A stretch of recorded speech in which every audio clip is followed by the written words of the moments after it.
Hey guys, welcome to the Law Behind Anti-Discrimination, Part 2.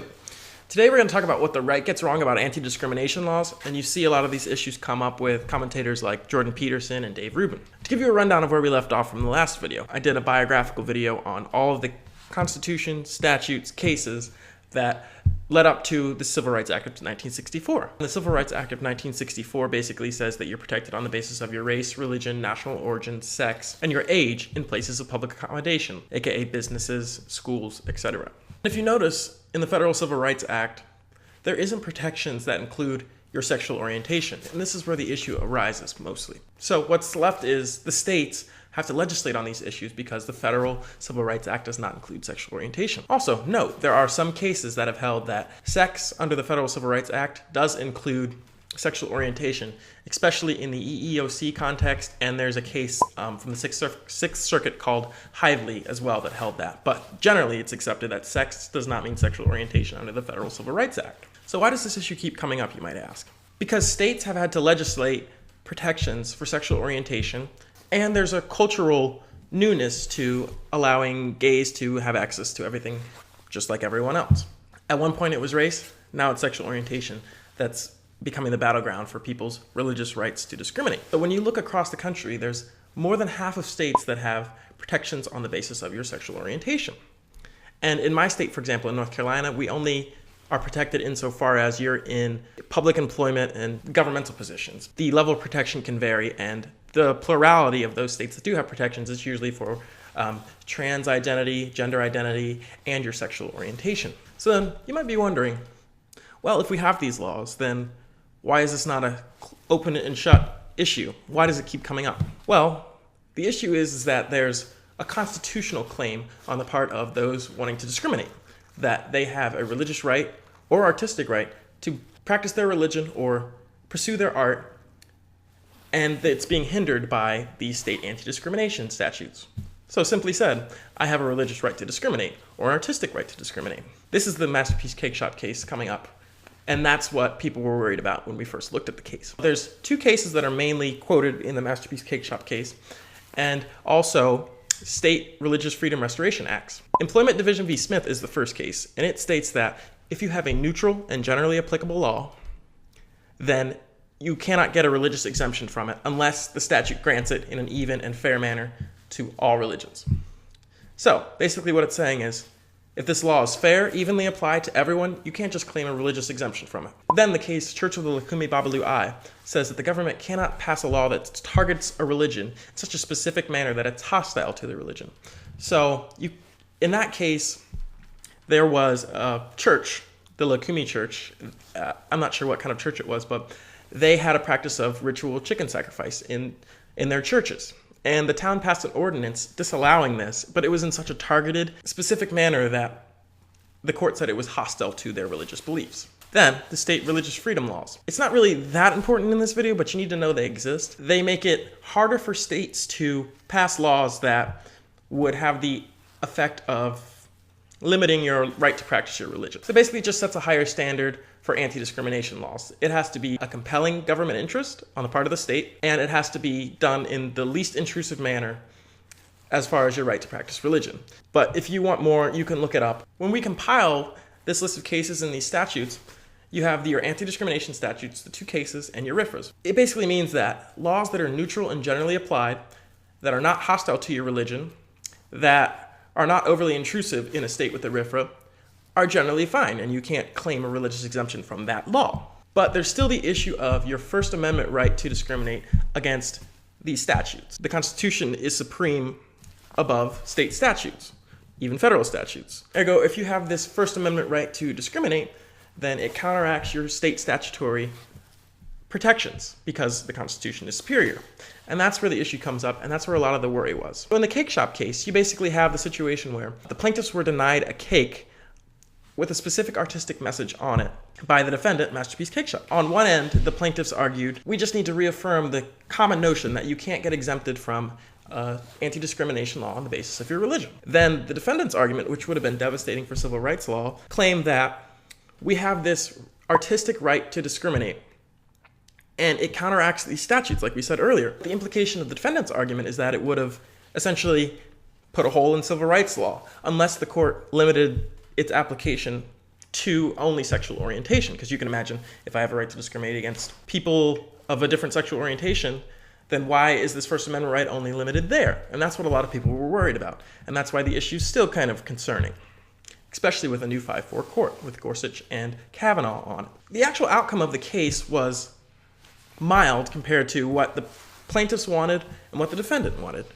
The court comes out with a narrow applied ruling that says it only applies to the plaintiffs in this case, so it's not that precedential, but they reaffirm the notion that anti-discrimination statutes are fine and states can pass these laws protecting certain classes of people. So that's good. But on the other hand, they claim that the Colorado Civil Rights Commission's comments about the use of religion as a cudgel to discriminate against black people in the past was hostile. So basically, they interpreted the fact that the commission was saying people have used the same argument in the past to discriminate against black people. You can't use your religion to discriminate.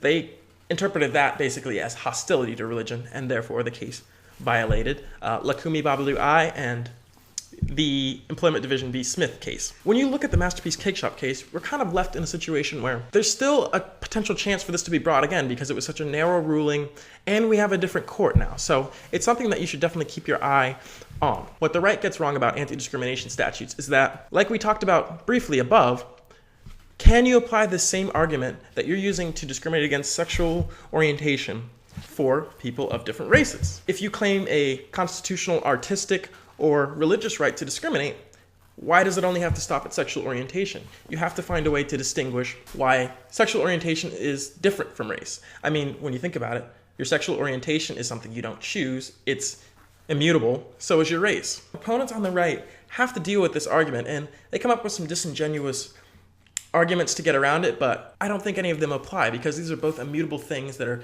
endemic to a person that can't really be changed. For example, like in this clip with Jordan Peterson. To break this ridiculous cycle, someone's got to give. Peterson doesn't like being told what to do, so I tried giving a different example to see if he can bend. Making people bake a cake for a gay wedding. Making them do it? Yeah. I don't think that's a very good idea. But here's the argument, so should they be able to deny making a cake for a black couple if they don't like black people? Allowed to? Probably. That doesn't mean it's right. Okay, so then we had the civil rights movement where they said black people, you had to serve them in your restaurants and stuff like that, and it did work and it did make our society better, but would you argue that that still wasn't right? No, that was right. Why is that different to now if you didn't want to make a cake for black people? Maybe it's not. Maybe it's not different. Yeah. Maybe I was wrong about that. And then Jordan Peterson and Dave Rubin both have made the argument that this is compelled speech. Now, I'm not sure about the Canadian context with Bill C-16. I know it functions similarly to United States civil rights laws in that it adds your gender identity to the list of protections under their Civil Rights Act. But compelled speech in the US context requires a very specific message that you're asked to endorse that you do not believe in. For example, in the case Barnett, it's a West Virginia case where they were dealing with students who were being forced to say the Pledge of Allegiance. In that case, the court held that, no, you can't force students to say the Pledge of Allegiance because that's forcing them to say a message that they might not believe in. Now, if you notice here, it means there's a positive message that's being forced upon a person, not a negative request that you do not discriminate. The right, and especially Jordan Peterson in this clip, I'm quoting from the Ontario Human Rights Commission document. They're saying we're not mandating pronouns. You can always use the person's chosen name as a respectful approach. I would say then that's actually an indication of just exactly how poorly the policy documents are written, because I can quote this one, which is also from the Ontario Human Rights Commission website, that says, and I quote, refusing to refer to a person by their self-identified name and proper personal pronoun constitutes gender-based harassment.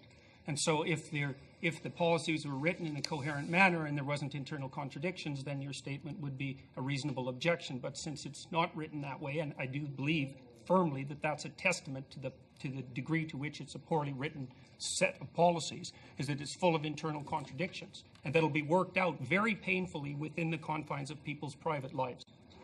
The Ontario Human Rights Commission policy does not say that refusing to use a person's self-identified name or personal pronoun does constitute gender-based harassment. I may be wrong, but I believe it said it could. And I think that's a real difference. If I turn to you and say, look, please call me they, because that's how I see myself now, because it's hurtful for you to call me sir or miss, whatever it would be, but you refuse. And I say, well, okay, if you're uncomfortable with that because you're not comfortable with that, call me Mark. And you refuse. Were you to continue to call me by the name that I'm telling you is hurtful to me, is that not, in fact, something that the law can properly address? You are knowingly hurting me. And in that respect, our courts ultimately, I think, are capable of striking a proper balance between people who slip up or who, for whatever reasons, just can't get the words out of their mouth, and those that persist in intentionally causing harm. Opportunity to respond. Would you agree with my characterization of free speech as it applies to these issues? Take the notion that you're being restrained from saying something like you can't misgender somebody and spin that as I'm now endorsing a lifestyle which I don't believe in. But that's really not how compelled speech works. It's entirely different. You have to have a very narrow and specific message, and the right is just missing that. We've already accepted the premise that in the context of workplaces, businesses, etc., you're not being compelled to speak when you're asked not to say the N-word in your business. It's just not compelled speech, and it's disingenuous for them to claim that it is compelled speech. So in summary, really at the end of the day, this case could technically come up again because of the narrow nature of the ruling. And if you guys ever want to refer to this video for arguments against, the common notion that I have this right to discriminate, the case law is in here and I'll place links and everything. And if you like the video, like and subscribe. I'm coming out with videos every couple of weeks or so, depending on my law school schedule. Thanks, guys.